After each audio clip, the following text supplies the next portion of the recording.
بسم اللہ الرحمن الرحیم۔ السلام علیکم، میں ہوں شیخ اللہ بخش ایڈوکیٹ۔ آپ دیکھ رہے ہیں میرا یوٹیوب چینل شیخ ٹاک آفیشل۔ سنی اتحاد کونسل یعنی کہ تحریک انصاف نے عمران خان کی رہائی کے لیے قومی اسمبلی میں قرارداد پیش کر دی ہے۔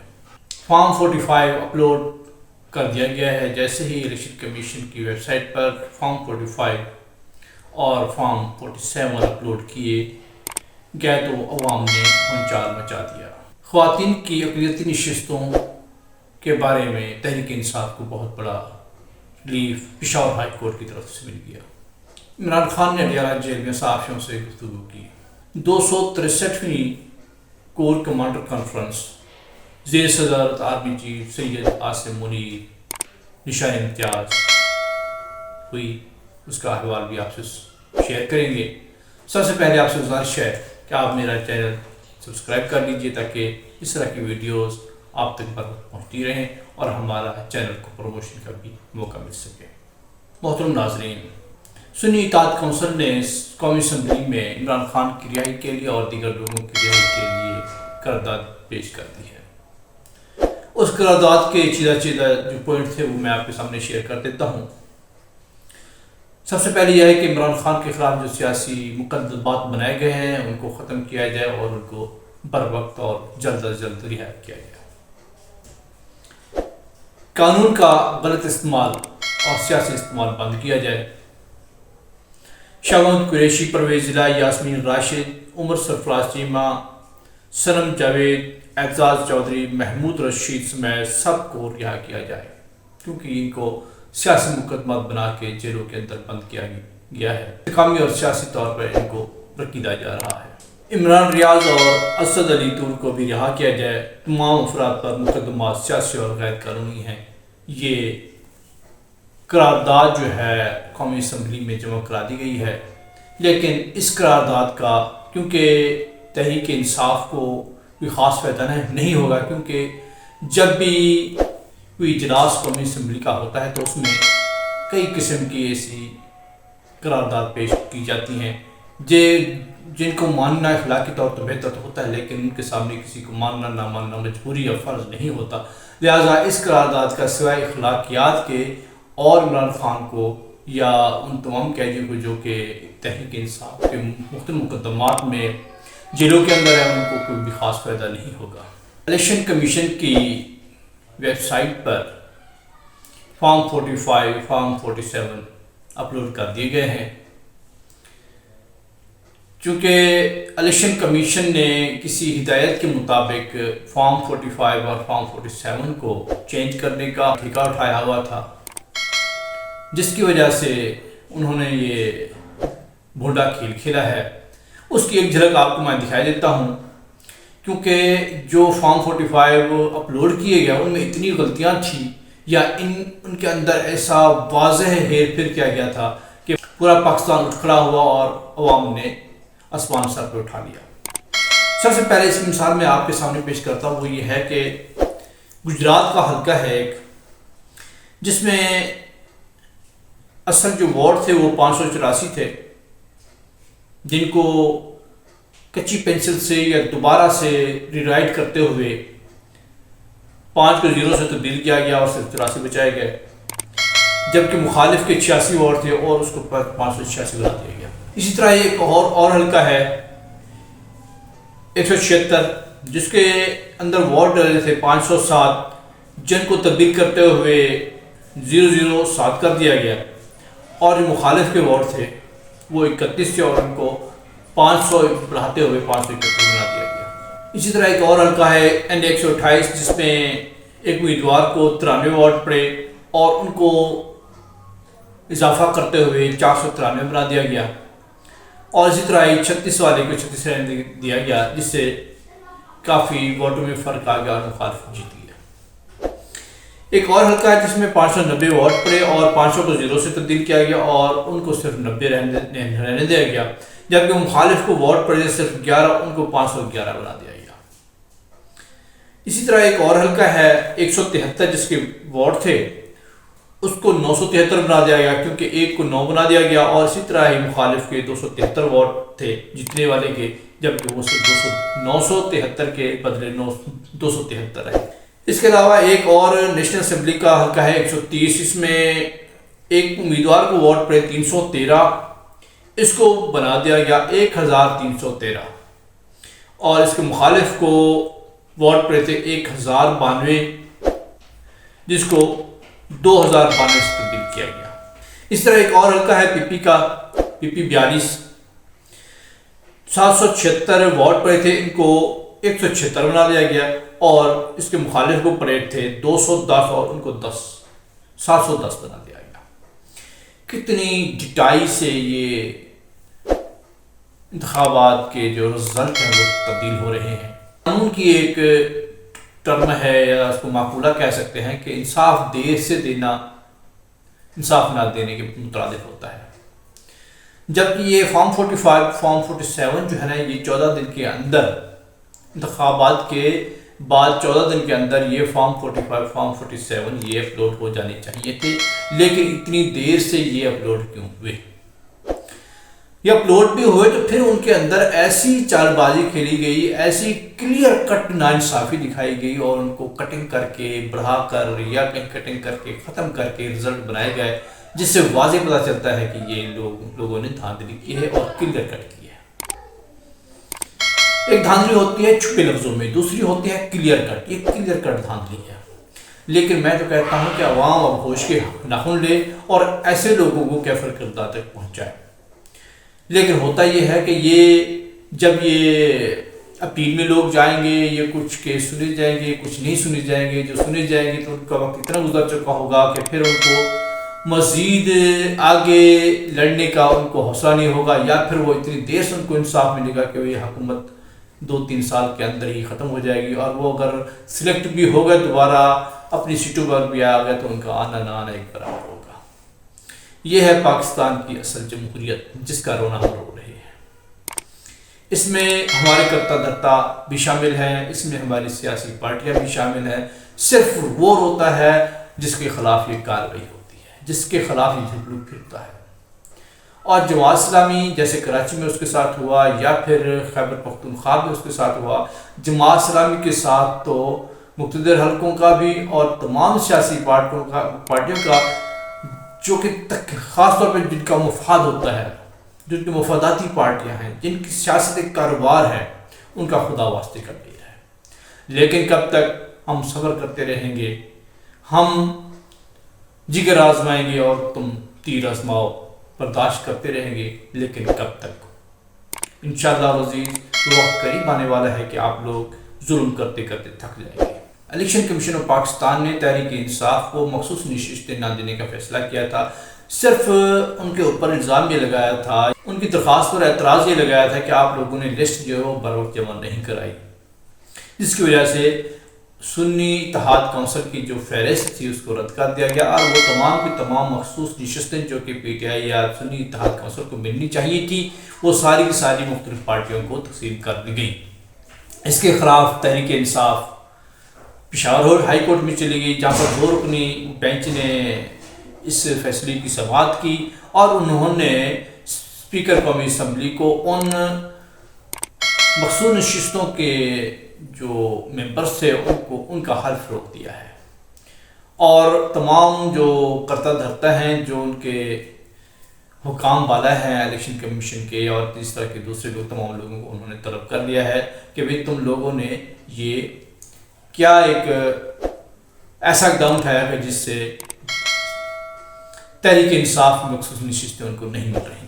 انہوں نے ایک 4 پیج کا ایک شارٹ فیصلہ دیا ہے، جس میں انہوں نے یہ کچھ سوالات اٹھائے ہیں، جس کے جوابات انہوں نے ان لوگوں سے جو کہ الیکشن کے انچارج ہیں یا جنہوں نے مخصوص نشستیں تقسیم کرنی ہیں ان سے انہوں نے لینے ہیں۔ اس میں وہ 4 سوالات اٹھائے ہیں کہ ان کی تیاری کر کے ہیں، اور ایک 5 رکنی لارجر بینچ بھی پشاور میں تشکیل دے دیا ہے۔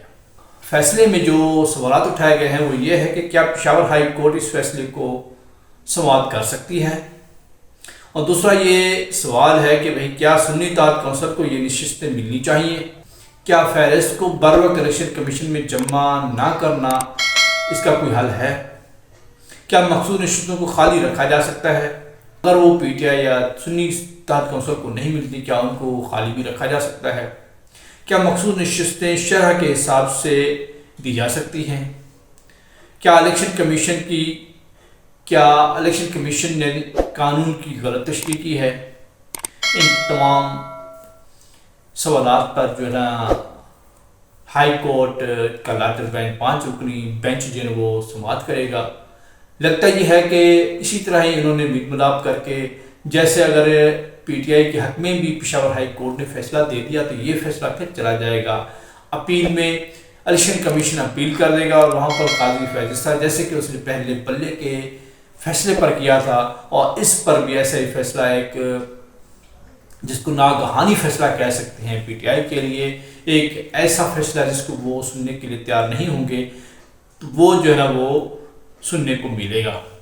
اگر وہ نشستیں مخالفین کو مل جاتی ہیں، پی ٹی آئی کو نہیں ملتی، تو وہ جو اس وقت ہم اس کو کہیں گے پی ڈی ایم 2 کی حکومت، اس پی ڈی ایم 2 کی حکومت کو نشستیں اگر وہ مل جاتی ہیں مخصوص سے، اس سے ان کی جو نشستوں کی تعداد بن جائے گی وہ 336 کے ایوان میں 224 نشستیں بن جائیں گی، جو کہ پھر 2/3 کی اکثریت بنتی ہے۔ ان نشستوں سے نہ صرف جو شہباز حکومت ہے اس قابل ہو جائے گی کہ وہ کوئی بھی ترمیم لا سکتی ہے، کوئی بھی پرانی ترمیم کو وہ مزید چینج کر سکتی ہے، یا کوئی نیا قانون ایسا لا سکتی ہے کہ جو کہ اس کے مفاد میں ہو، یا جس کا فائدہ صرف اور صرف اسے یا پیپلز پارٹی کو ملے، وہ اس اہلیت میں آ جائیں گے۔ عمران خان نے گزشتہ روز اڈیالہ جیل میں صحافیوں سے گفتگو کرتے ہوئے کہا کہ الیکشن کمیشن نے ہمیں مخصوص نشستیں نہ دے کر جمہوریت کا مذاق اڑایا ہے، یہ سیاسی انتقام ہے، یہ ہمیں مخصوص نشستیں ملنی چاہیے، اگر یہ ہمیں مخصوص نشستیں نہیں ملتی تو ہم تحریک چلائیں گے، اور تحریک کے نتیجے میں ہم مختلف جلسے بھی کریں گے۔ جو سب سے پہلے ہمارا جو جلسہ ہے وہ پشاور میں منعقد ہونے جا رہا ہے۔ یہ ایک جانبدارانہ فیصلہ ہے جس کو کسی بھی لحاظ سے جمہوری نہیں کہا جا سکتا، یہ جمہوریت کا قتل ہے۔ اس کے ساتھ ساتھ انہوں نے مزید کہا کہ 9 مئی کا جو اعلامیہ تھا اس کو 8 فروری کے الیکشن میں عوام نے مسترد کر دیا ہے، اور انہوں نے کمپلیٹلی جو ہے نا عمران خان کو مینڈیٹ دیا ہے کہ وہ آئیں اور حکومت بنائیں، اور آئندہ کے وزیر اعظم وہ ہے جس کو الیکشن کمیشن نے منظور نہیں کیا، اور نہ ہی مقتدر حلقوں نے اس کو قبول کیا ہے، جو کہ ایک تحریک انصاف کے ساتھ زیادتی ہے۔ عمران خان نے یہاں پر ایک اور بات پتے کی کہی، تو ہمارا مطالبہ صرف یہ ہے کہ صرف 4 حلقے کھلوا لیں۔ 4 حلقے کھلوانے سے اگر معلوم یہ پڑ گیا کہ بھئی وہاں پر فیئر اینڈ کمپلیٹ صاف شفاف الیکشن ہوئے ہیں، تو اس میں ریگنگ نہیں کی گئی ہوگی۔ وہ 4 حلقے کون سے ہیں؟ پہلا حلقہ یہ ہے کہ پشاور کا نور عالم کا حلقہ ہے، وہ کھول دیا جائے۔ اگر اس میں معلوم ہوا کہ وہاں پر جو فارم 45 ہیں اور فارم 47 ہیں وہ اگر کمپلیٹلی اور صحیح طور پہ لکھے گئے ہیں اور پر کیے گئے ہیں، تو ہمیں اس میں کوئی اعتراض نہ ہوگا کہ ہم مان لیں۔ اور دوسرا جو حلقہ ہے وہ نواز شریف اور یاسمین راشد کے لاہور والا حلقہ ہے، اس کو بھی کھلوا لیا جائے۔ تیسرا حلقہ لاہور ہی میں ہے، سلمان اکرم راجہ اور اون چودھری کا حلقہ ہے۔ اور چوتھا ہے اسلام آباد کے 3 حلقوں میں سے کوئی بھی حلقہ اگر کھول لیا جائے، تو ہم جب اس کو چیک کیا جائے گا اور وہ درست نکلے فارم، تو ہم ماننے کے لیے تیار ہوں گے کہ بھائی پورے الیکشن میں کہیں بھی دھاندلی نہیں ہوئی ہے، اور ہم آگے بڑھنے کے لیے تیار ہے۔ عمران خان نے ایک اور بات کہی کہ میں کور کمانڈر کانفرنس کے اعلامیے کو مکمل طور پر مانتا ہوں اور اس کی حمایت کرتا ہوں، لیکن اس میں یہ ایک بات کی گئی ہے کہ 9 مئی کے جو کرتا دھرتا ہیں یا 9 مئی کے جو ملوث افراد ہیں ان کو کسی طور پہ بھی نہیں بخشا جائے گا، بلکہ ان کو قانون کے کٹہرے میں لایا جائے گا۔ عمران خان کا کہنا تھا کہ ان کو ضرور کٹہرے میں لائیں، لیکن تفتیش کے بعد لیں، مکمل انویسٹیگیشن کی جائے، اس کے بعد ان کو اگر سزا دی جائے تو ہمیں اس سے کوئی انکار نہیں ہوگا۔ اب آتے ہیں 63ویں کور کمانڈر کانفرنس، جو کہ زیر صدارت army chief general Syed Asim Munir نشان امتیاز کے، اس میں کچھ سیدھے باتیں شیئر کی گئی ہیں۔ سب سے پہلے بات یہ ہے کہ کانفرنس کے شرکاء نے مسلح افواج کے افسران، جوانوں، قانون نافذ کرنے والے اداروں اور شہریوں سمیت شہداء کی عظیم قربانی کو زبردست خراج تحسین پیش کیا، جنہوں نے ملک میں امن و استحکام کو یقینی بنانے کے لیے اپنی جانوں کا نذرانہ پیش کیا۔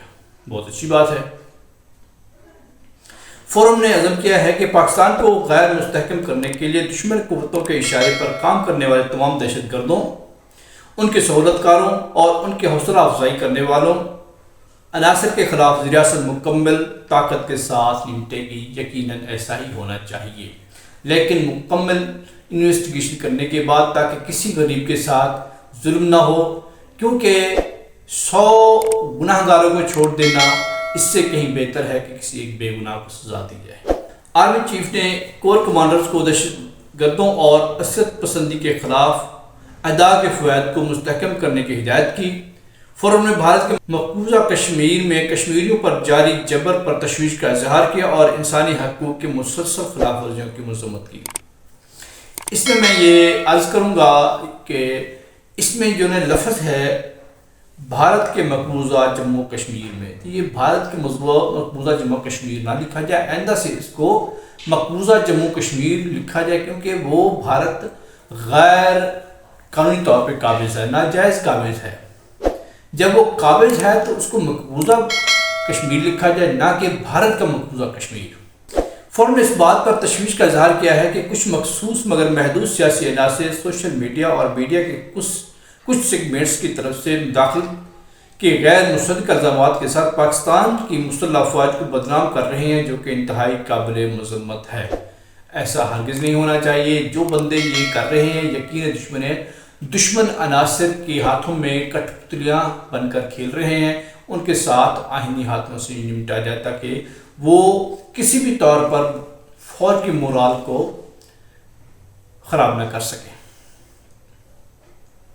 بدقسمتی کی بات یہ ہے کہ گڈ گورننس، معاشی بحالی، سیاسی استحکام اور عوامی فلاح و بہبود جیسے حقیقی مسائل پر توجہ مرکوز کرنے کے بجائے ایسے مفاد پرست عناصر کی پوری توجہ اپنی ناکامیوں کو پس پش ڈال کر سیاسی عدم استحکام اور غیر یقینی صورتحال پیدا کرنے پر مرکوز ہے۔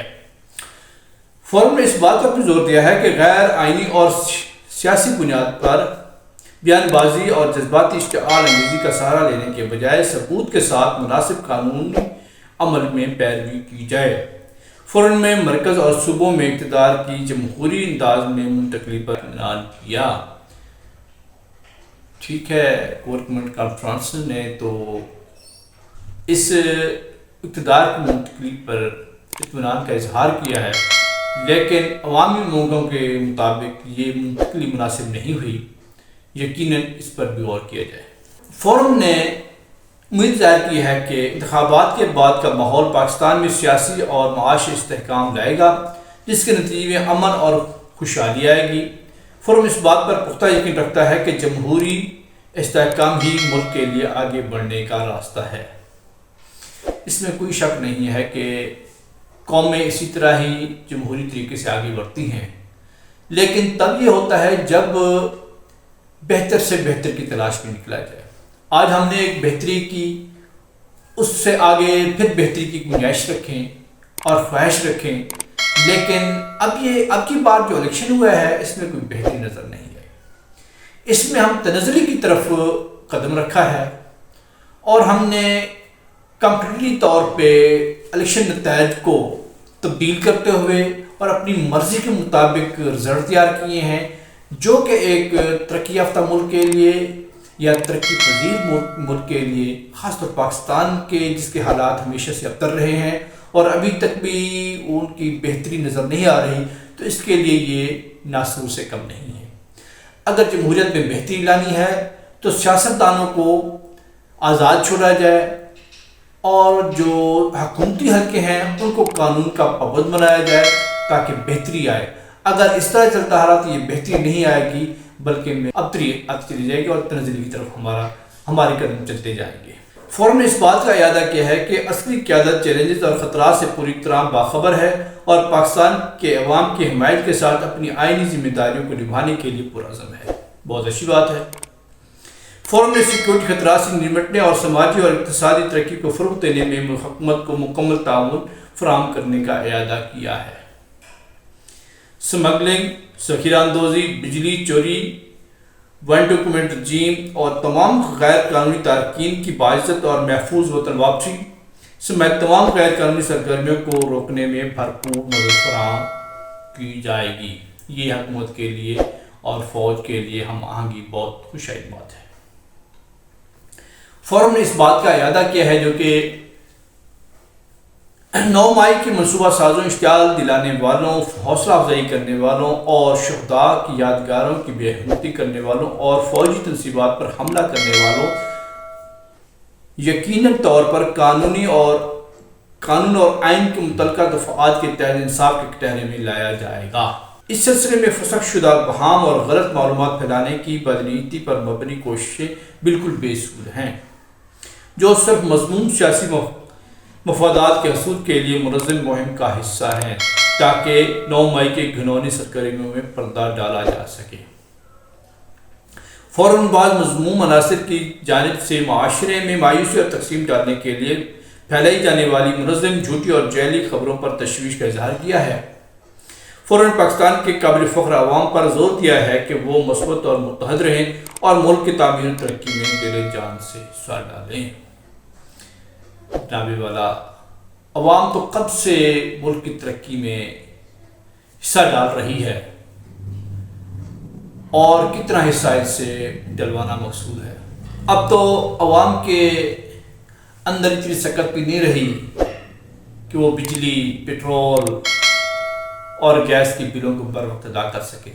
صرف بل بھیجے جاتے ہیں، اتنا اضافہ ہو گیا، اس ڈیٹ کو آپ نے پے کرنا ہے، ادروائز آپ کا کنیکشن کاٹ دیا جائے گا۔ لیکن میں متعدد حلقوں سے عرض کرتا ہوں کہ عوام میں مزید سکت نہیں رہی، عوام سے قربانی نہ ہی مانگی جائے تو بہتر ہے، کچھ اور سورسز ایسے پیدا کیے جائیں جس سے آپ کے کام مکمل طور پر ہوتے رہیں اور عوام کی خوشحالی کے لیے بھی کچھ کیا جائے۔ اگر بار بار عوام سے ہی ترقی کے لیے حصہ ڈلوانا مقصود رہا یا ان کی کوششیں ہی برابر ہوتی رہی تو یقیناً عوام جو ہے نا ساری کی ساری خط غربت سے نیچے چلی جائے گی، پھر نہ یہ پاکستان رہے گا اور نہ یہ پاکستان میں حکومت کرنے والے۔ بہتر یہ ہوگا کہ عوام کی فلاح بہبود کے لیے، خاص طور پہ کسانوں اور مزدوروں کے لیے کچھ ایسے اقدام اٹھائے جائیں جس سے نہ صرف ان کو عزت کی روٹی مل سکے بلکہ عزت کی ان کو زندگی گزارنے کے مواقع بھی مل سکے، اور جو لوگ عمرہ کرنے جاتے ہیں یا اپنے گناہ بخشوانے مدینے جاتے ہیں ان کے بھی دلوں کو سکون ملے۔ خدا ہم سب کا حامی و ناصر رہے۔ پاکستان پائندہ باد۔ سب سے آخر میں آپ دوستوں سے گزارش ہے کہ میرے چینل کو سبسکرائب کیجیے تاکہ اس طرح کی ویڈیوز آپ کو برقرار ملتی رہیں۔ جزاکم اللہ خیر، والسلام۔